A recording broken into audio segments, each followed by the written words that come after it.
ప్రదీప్ రంగనాథం అంటే మీ అందరికీ క్లారిటీ అయితే వస్తుంది. ఎందుకంటే ఈయనైతే మీలో చాలామందికి తెలిసే ఉంటారు. ఎందుకంటే తినొచ్చేసి చాలా బ్లాక్ బస్టర్స్ కొట్టారు. తినొచ్చేసి ఒక మిడిల్ క్లాస్ కుటుంబంలో పుట్టి షార్ట్ ఫిలిమ్స్ తీస్తూ అలా లవ్ టుడే మూవీ తీశారు. Biggest block buster. తర్వాత 3 ఇయర్స్ తర్వాత రిటర్న్ ఆఫ్ ద డ్రాగన్ తీశారు. ఇంకా బిగ్గెస్ట్ బ్లాక్ బస్టర్. అది తీసిన 1 ఇయర్ కూడా అవ్వకుండానే డ్యూడ్ మూవీ తీశారు. అదైతే చెప్పాల్సిన పనే లేదు. Biggest block buster. కానీ జస్ట్ రీసెంట్‌గా వచ్చిన 'ఎల్ఐకి' మూవీ ఎందుకు ఫ్లాప్ అయిందంటారు? మీకేమన్నా తెలిస్తే కామెంట్ అయితే చేయండి. ఈ వీడియోలో వచ్చేసి దాని గురించి అయితే డిస్కస్ చేద్దాం. ఒక 4 పాయింట్స్ అయితే ఉన్నాయి. ఆ 4 పాయింట్స్ వల్ల మూవీ అయితే ఫ్లాప్ అయింది. ఈ మూవీ వచ్చేసి చాలా గొడవలతో అయితే వచ్చింది. తినైతే డబ్బింగ్ వర్క్ అయితే చెప్పనని చెప్పారు. తర్వాత అయితే ఓకే చేశారు. ఆ మనీ అయితే సెటిల్ చేసి చాలా గొడవల్లో అయితే 'ఎల్ఐకి' మూవీ వాళ్ళు అయితే ఇరుక్కున్నారు. ఎవ్వరికీ సెట్ కాలే. మన ప్రదీప్ రంగనాథన్ గారికి వచ్చేసి ఈ మూవీ చేయడం అసలు ఇంట్రెస్టే లేదు. తనకైతే ఇంట్రెస్ట్ లేకపోవడం వల్ల ఈ మూవీ కూడా అలాగే ఫ్లాప్ అయిపోయిందని కూడా అనుకోవచ్చు. ఫస్ట్ పాయింట్ వచ్చేసి స్టోరీ లైన్ సెట్ కాలే. 2040 స్టోరీ ఎవరు చూస్తారు? ఇప్పుడు ఈరోజు జరిగే స్టోరీ ఎవరు చూడడం లేదు. 2040 స్టోరీ ఎవరు చూస్తారు? నెంబర్ 1 పాయింట్ వచ్చి స్టోరీ డల్ అయింది. అండ్ నెంబర్ 2 వచ్చేసి హీరోయిన్ వచ్చేసి అస్సలు సెట్ కాలే. కృతి శెట్టి గారు. అప్పుడేదో ఆ మూవీతో హిట్ కొట్టేశారు. 'ఉప్పెన' మూవీతో.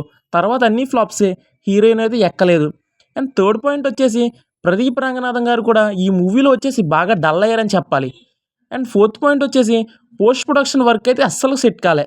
ఈ 4 పాయింట్స్ వల్ల మూవీ అయితే ఫ్లాప్ అయింది. మీకేమన్నా ఇంకో పాయింట్ ఏమైనా తగిలితే just let me know, comment అయితే చేయండి ఫర్ మోర్ ఇన్ఫో. అండ్ మీకేమైనా డౌట్స్ కూడా ఉంటే కామెంట్ చేయండి. దాని మీద కూడా వీడియో చేస్తా. మన లాంగ్ వీడియోస్లో చాలా ఇన్ఫర్మేషనే ఉంది.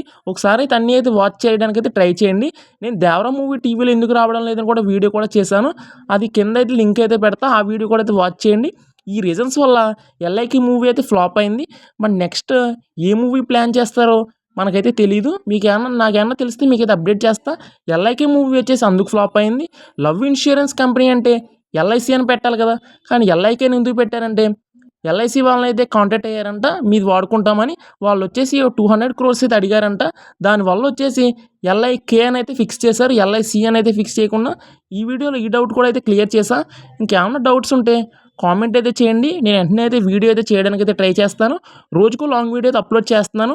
ఎందుకంటే మనం మానిటైజేషన్కి అయితే దగ్గరికి వెళ్ళాలి కాబట్టి. అండ్ షార్ట్ వీడియోస్ అయితే చేయడం అయితే మానేశాను. మీకు ఏమన్నా అయితే కావాలితే చెప్పండి. రోజుకో షార్ట్ అయితే అప్లోడ్ కూడా చేయడానికి ట్రై చేస్తా.